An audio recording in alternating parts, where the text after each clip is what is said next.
السلام علیکم و رحمت الله و برکاته. بابای حاجی میرزا، من یک خواهر اسلامی شما. بابای حاجی میرزا، مردی که زن و فرزند خود را دهان گفته دشنام میدهد یا اینکه فلان فلان گفته، آیا با این خیل انسان زندگانی درست است یا نه؟ همه کارهایش را محیا میکنیم، باز گناه ما را یافته و ما را بیهوده لط و کوب میکند. بابای حاجی میرزا، مردی که زن و فرزند خود را بی گناه میزند، آیا این گناه نیست؟ میگویند که مرد را با مهر نگاه نکنی گناهگار میشوی. آخر ما او را با مهر نگاه میکنیم و ما او را حرمت میکنیم. این برادرها در همون جمعه شما اشتراک دارند. اکنون من از این خیل برادرها بیزارم که گویم غلط نمیکنم.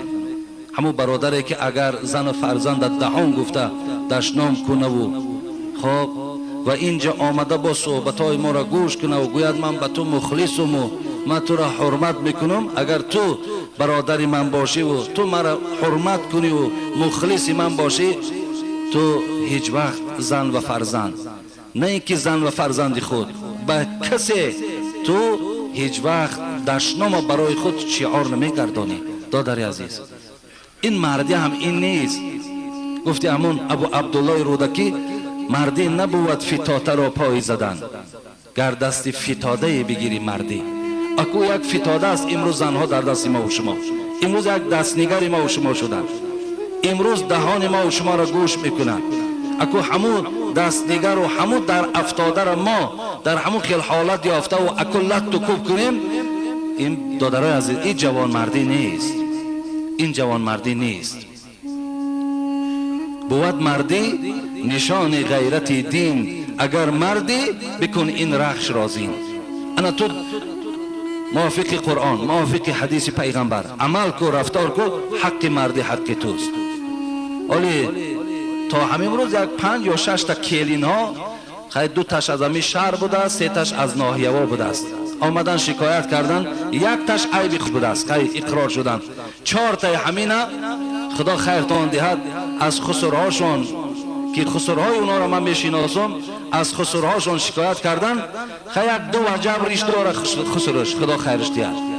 سرلش هم میبینی دیگر گویم که در ظاهرش آدم دیدن برابر میگد همی آدم شب زنده داره. همین انسان بر این دیگر آدم خوب ممکن یافت نشود، لیکن افسوس که در داخل چیزی نداشته است، در داخل رحم نبوده است. من لا یرحم الناس لا یرحمه الله. برادر عزیز، ای خسری محترم، ای خوشتامن ظالم، گوش کن که پیغمبر خدا میگه کسی رحم نمیکنه به بندگان خدا، الله به او رحم ندارد. یک رحمه برادر عزیز و گرامی. در همین خیل زمستان کودکا سر دست، چشم ها پر آب، زندگی میخواهن و اینا نه تو قطعی بچه من دیگه زندگی نمیکنی. بچه خواهانه، بچه دوستدار، فقط پدر اگر زندگی کنی من عاقد میکنم. این عاق از کجا یافتین شما؟ بود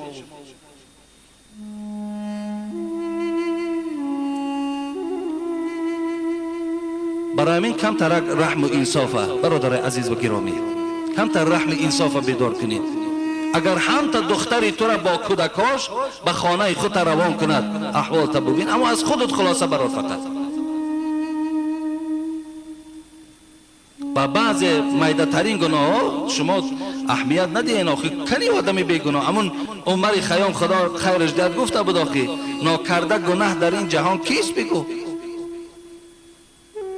کنی یک انسانی بیگناه؟ ما بیگناهیم، شما بیگناهیم، همه ما گناه داریم، همه ما لغزش داریم، همه ما خطا داریم.